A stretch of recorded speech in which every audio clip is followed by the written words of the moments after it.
নমস্কাৰ, মই শ্ৰী অসীম কুমাৰ নাথ। আজি মই তোমালোকক অষ্টমমান শ্ৰেণীৰ সাহিত্য মাধুৰীৰ অন্তৰ্গত তৰুণৰাম ফুকনদেৱৰ ৰচিত জীৱনৰ গতি নামৰ পাঠটি বুজাবলৈ কিছু প্ৰয়াস কৰিছোঁ। আশা কৰোঁ তোমালোকে পাঠটি মন দি শুনিবা আৰু বুজিবলৈ চেষ্টা কৰিবা। পাঠটিৰ শিৰোনাম হৈছে জীৱনৰ গতি। আমি শিৰোনামটোতেই জীৱনৰ বিভিন্ন লাগতিয়াল কথা, প্ৰয়োজনীয় কথা, যিবোৰে জীৱনৰ উদ্গতিত সহায় কৰিব, সেইবোৰ কথা বিষয়ে আমি জানিব পাৰিম। পাঠটিলৈ যোৱাৰ আগতে আমি লেখক তৰুণৰাম ফুকনৰ বিষয়ে কিছু কথা জানো আহা। লেখক তৰুণৰাম ফুকন গুৱাহাটীৰ ঐতিহ্যমণ্ডিত সম্ভ্ৰান্ত সাৰঘৰীয়া ফুকন পৰিয়ালৰ সুসন্তান। তৰুণৰাম ফুকনৰ জন্ম হয় 1977 চনৰ জানুৱাৰী মাহত। তেওঁৰ পিতৃৰ নাম বলৰাম ফুকন আৰু মাতৃৰ নাম ভাগীৰথী। পিতৃ বলৰাম ফুকন এগৰাকী নিপুণ চিকাৰী আছিল। পেছাগতভাৱে তেওঁ বিষ্ণুৰ ৰজাৰ দেৱান আছিল। তদুপৰি তেওঁ হাতীৰ মহল আৰু ডাঙৰ কাৰবাৰ আছিল। 1992 চনত তৰুণৰাম ফুকনে গুৱাহাটীৰ কলেজিয়েট স্কুলৰ পৰা এণ্ট্ৰেন্স পৰীক্ষাত উত্তীৰ্ণ হৈ কলকাতাৰ প্ৰেছিডেন্সি কলেজত নামভৰ্তি কৰে। উল্লেখযোগ্য যে বাইচাইকেল আৰোহীৰ সংখ্যা আঙুলিৰ মূৰত লিখিব পৰা সেই সময়ৰ কলকাতাৰ ৰাস্তাত তেওঁৱেই আছিল বাইচাইকেল চলোৱা প্ৰথমগৰাকী অসমীয়া। এইটো অসমীয়াৰ কাৰণে এটা গৌৰৱৰ বিষয়। যিখিনি সময়ত কলকাতাৰ ৰাস্তাত বাইচাইকেল চলোৱা নাছিলে, সেইখিনি সময়ত প্ৰথমগৰাকী অসমীয়া হিচাপে তেওঁ সুনাম ৰাখি যাবলৈ সক্ষম হৈছে। তৰুণৰাম ফুকনে প্ৰেছিডেন্সি কলেজৰ পৰা FA পাছ কৰি BA পৰীক্ষাত অৱতীৰ্ণ নোহোৱাকৈ বিলাতত বেৰিষ্টাৰী পঢ়িবলৈ মন মেলে। ইংলেণ্ডত সুখ্যাতিৰে বেৰিষ্টাৰী পাছ কৰি তেওঁ কলকাতা হাইকোৰ্টত অধিবক্তা হিচাপে কৰ্মজীৱনৰ সূচনা কৰে। পিছলৈ তেওঁ গুৱাহাটীত ওকালতি কৰাৰ উপৰি 1914 চনৰ পৰা আৰ্ল কলেজতো অধ্যাপনা কৰে। ফুকনেই আছিল তৃতীয়গৰাকী অসমীয়া বেৰিষ্টাৰ। এইটো এটা আমাৰ অসমীয়াসকলৰ কাৰণে এটা গুৰুত্বপূৰ্ণ বা এটা গৌৰৱৰ বিষয়। তেওঁৱেই আছিলে তৃতীয়গৰাকী অসমীয়া বেৰিষ্টাৰ। তেওঁ সহধৰ্মিনী আছিল ডিব্ৰুগড়ৰ ৰায় বাহাদুৰ পৰশুৰাম সাউণ্ডৰ তৃতীয় কন্যা বিদ্যুৎপ্ৰভা দেৱী।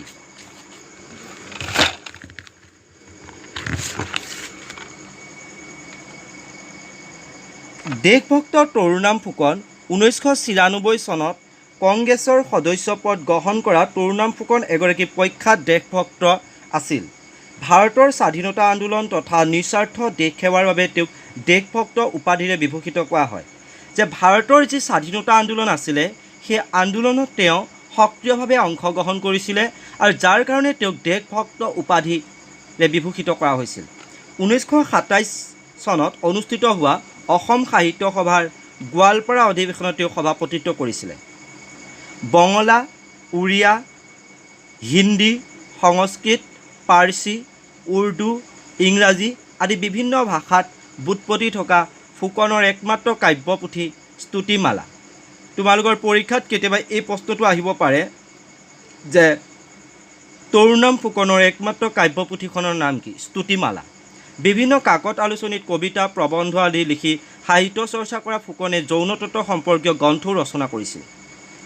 1939 চনৰ 28 জুলাই দিনা এইগৰাকী দেশপ্ৰাণ ব্যক্তিয়ে অমৰ ধামলৈ গতি কৰে।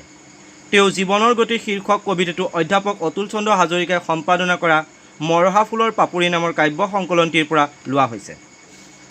আমি কি বুজিলোঁ যে জীৱনৰ গতি নামৰ যি পাঠটি ৰচনা কৰিছে, সেই পাঠটিৰ লেখকৰ বিষয়ে আমি বহু কথা শিকিলোঁ আৰু তেওঁ বিভিন্ন কাকত আলোচনী, কবিতা, প্ৰবন্ধ বিভিন্ন ক্ষেত্ৰতে তেখেতৰ ব্যুৎপত্তি আছিলে, গভীৰ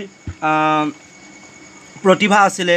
বিভিন্ন ভাষাত তেখেতৰ জ্ঞান আছিলে। বঙলা, উৰিয়া, হিন্দী, সংস্কৃত, পাৰ্চী, উৰ্দু, ইংৰাজী বিভিন্ন ভাষাত আছিলে। তেখেতৰ একমাত্ৰ কাব্যপুথিখন স্তুতিমালা। তেখেতে কবিতা, প্ৰবন্ধ আদি বিভিন্ন সাহিত্য লিখাৰ উপৰিও জনতত্ত্ব সম্পৰ্কীয় গ্ৰন্থ ৰচনা কৰিছিলে।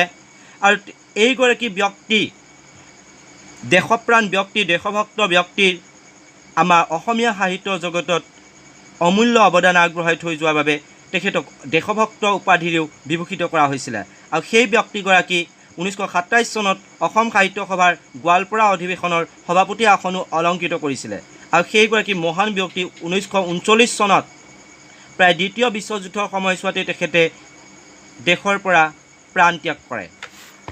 গতিকে এইগৰাকী ব্যক্তিৰ পাঠটিলৈ যাব বিচাৰিছোঁ। জীৱনৰ গতি। জীৱনৰ গতি যে জীৱনটো হৈছে ডাইনামিক প্ৰচেছ, জীৱনটো গতিশীল। যেনেকৈ নৈখনৰ সোঁত একে ঠাইতে ৰৈ নাথাকে, জীৱনটো একে ঠাইতে ৰৈ কেতিয়াও নাথাকে।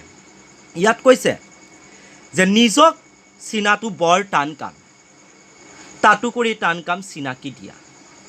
সন্তোষে থকাটো আৰু টান কাম, তাতোকৰি টান সন্তোষ দিয়া। সজ উপায়েৰে ধন ঘটা টান, তাতোকৰি টান সি ধন থোৱা।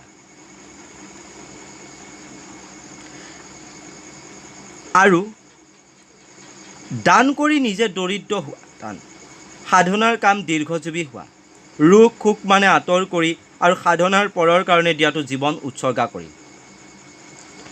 যে আমি নিজক চিনি পোৱাটো টান, যে দৰাচলতে আমি সম্পূৰ্ণকৈ নিজকে চিনি নাপাওঁ। আমি কেতিয়া ক'ত কি কৰিছোঁ, কিয় কৰিছোঁ, কাৰ বাবে কৰিছোঁ, ভাল কাম কৰিছোঁ নে বেয়া কাম কৰিছোঁ, সেই সম্পৰ্কে সঠিকভাৱে অৱগত নহয়। সেয়েহে আমাৰ চিনাকিও সম্পূৰ্ণ সঠিক নহয়। আমাৰ চিনাকি আমাৰ কেৱল জন্মগত আৰু বৃত্তিগত পৰিচয়ৰহে উমান দিবলৈ সক্ষম হয়। আমাৰ মন অস্থিৰ, চঞ্চল আৰু বিভিন্ন অসৎ প্ৰবৃত্তিৰে প্ৰভাৱান্বিত হৈ থাকে বাবেই আমি সহজতে সন্তুষ্ট নহওঁ আৰু আনকো সমভাৱে সন্তুষ্ট কৰিব নোৱাৰোঁ। আমি সজ উপায়েৰে ধন ঘটিবলৈ চেষ্টা নকৰোঁ আৰু সেই ধন সজ কামত খৰচ কৰিবলৈ কুণ্ঠিত হওঁ। এক সুস্থ সবল দেহ আৰু মনেৰে দীৰ্ঘজীৱী হ'বৰ বাবে সাধনাৰ প্ৰয়োজন। আনৰ কাৰণে নিজৰ জীৱন উৎসৰ্গা কৰিবৰ বাবে প্ৰয়োজন এক মহান অন্তৰ, যি কাৰ্যই আমাক প্ৰকৃত অৰ্থত মহীয়ান কৰি তুলিব পাৰে। ইয়াত জীৱনৰ বহু কথাই লেখকে কৈ গৈছে যে আমি নিজক চিনি নাপাওঁ, তাতোকৈ টান কাম আমি সন্তোষে থকাটো, আনক সন্তোষ দিয়াটো আৰু নিজক সন্তোষ কৰাটো আটাইতকৈ টান কাম। আমি যিমান পাৰোঁ মানুহ জাতিটো স্বাৰ্থপৰ আৰু আমি যিমান পাৰোঁ সজ উপায়েৰে ধন ঘটিবলৈ চেষ্টা কৰোঁ। যিমান পাৰে সজ উপায়েৰে ধন ঘটিবলৈ চেষ্টা কৰে। আমি সস্তীয়া কিছু কামৰ আশ্ৰয় লওঁ, যাৰ কাৰণে আমি হাঁহিয়তৰ প্ৰাপ্ত হ'ব পাৰে। দান কৰি নিজে দৰিদ্ৰ হোৱা যে টান কাম, সঁচা ধন মানে দান কৰি দৰিদ্ৰ হোৱা। মানুহে যিমান টকা সজ উপায়েৰে সস্তীয়া কামেৰে উপাৰ্জন কৰে, কিন্তু দান কৰিবলৈ মানুহে বহু টান পায়। ৰোগ শোক মানে আঁতৰি কৰি, সাধনাৰ কাম দীৰ্ঘজীৱী হোৱা। ৰোগ শোক মানে আঁতৰ কৰি আৰু সাধনাৰ পৰৰ কাৰণে দিয়াটো জীৱন উৎসৰ্গা কৰি। আমি কেতিয়াও সাধনা নকৰোঁ যে আনৰ কাৰণে জীৱনটো দান কৰিম, আমি কেতিয়াও এনেকৈ নকৰোঁ। অৰ্থাৎ মানুহ জাতিটো স্বাৰ্থপৰ আৰু সেইকাৰণে কৈছে যে আমি নিজক চিনি নাপাওঁ। মই সদায় কওঁ ছাত্ৰ ছাত্ৰীসকল, তোমালোকে মন কৰিবা, আমি ক'ত গৈছোঁ, কিয় গৈছোঁ, কাৰ বাবে গৈছোঁ, কি কাৰণে গৈছোঁ, এই কথাকেইটা জীৱনত সদায় মনত ৰাখিবা। কাৰণ আমি কোনোবা এটা কাম কৰাৰ আগতে আনে আঘাত পাইছে নেকি, আনৰ বাবে ভাল কৰিছোঁ নে বেয়া কৰিছোঁ, সেই সম্পৰ্কে আমি নিজে নিজক চিনি পাব লাগিব, নহ'লে কোনো কামত নহ'ব। আমি নিজৰ পৰিচয় জন্মগত বা বৃত্তিগত পৰিচয় দিবলৈ আমি সক্ষম হওঁ, সেইটোৱেই নহয়। আমি নিজৰ কৰ্মৰ দ্বাৰা কেনেকৈ নিজক পৰিচয় দিবলৈ সক্ষম হওঁ, সেইটোহে আমি মনত ৰাখিব লাগিব। কাৰণ কোনো ব্যক্তিয়ে 100 বছৰ জীয়াই থাকিও 20 বছৰ কাম কৰিবলৈ সক্ষম নহয়, কিন্তু কোনো ব্যক্তি 20 বছৰ জীয়াই থাকি কিন্তু 100 বছৰ কাম কৰি থৈ যায়। গতিকে আমি নিজক কৰ্মৰ জৰিয়তে পৰিচয় দিবলৈ চেষ্টা কৰিব লাগে। আমাৰ মা দেউতা ধনী বা মোৰ জন্মগতভাৱে ধনী, সেইবোৰলৈ আমি মন কৰিব নালাগিব। সংস্কৃতত কৈছে যে মন চঞ্চল, মনটো অস্থিৰ। সেইকাৰণে আমাৰ অসমীয়াটো কৈছে যে মন চঞ্চল অস্থিৰ। এই মনক আমি বিভিন্ন প্ৰবৃত্তিৰে প্ৰভাৱান্বিত হৈ থাকে বাবে আমি ইয়াক অভ্যাসৰ দ্বাৰা শেষ কৰিব লাগিব, নিশেষ কৰিব লাগিব। আৰু আমি সকলোকে সমভাৱে সম আচৰণ কৰিব লাগিব আৰু সজ উপায়েৰে ধন ঘটিবলৈ আমি চেষ্টা কৰাটো বৰ্জন কৰিব লাগিব। আৰু সজ কামত ধন যেতিয়া আমি খৰচ কৰিম, তেতিয়া আমি ধনৰ মূল্য বুজি পাম। আৰু এখন সুস্থ সবল দেশ ৰাখিবলৈ হ'লে, সুস্থ সবল দেহ আৰু মন গঢ়িব হ'লে আমাক সাধনা লাগিব। আমি আনৰ কাৰণে নিজৰ জীৱনৰ বাবে উৎসৰ্গা কৰা প্ৰয়োজন হয়, তথাপি আমি আনৰ বাবেও কিছু কৰিব পাৰিব লাগিব। এই কাৰ্য আমাক মহান কৰি তুলিব, মহীয়ান কৰি তুলিব। আমি আনৰ বাবে কিমান কৰিছোঁ সেইটোহে আমাৰ জীৱনৰ মূল বিষয়। গতিকে আমি যিকোনো ক্ষেত্ৰত আমি নিজক সন্তুষ্ট কৰিব পাৰিব লাগিব, কিন্তু নিজক সন্তুষ্ট কৰাটো বৃহৎ টান, বিৰাট টান কাম। আৰু লেখকে কৈছে যে তুমি দীৰ্ঘজীৱী হোৱা, ৰোগ শোক আঁতৰ কৰা, কিন্তু সাধনা কৰা তুমি আনৰ বাবে, নিজৰ বাবে জীৱনটো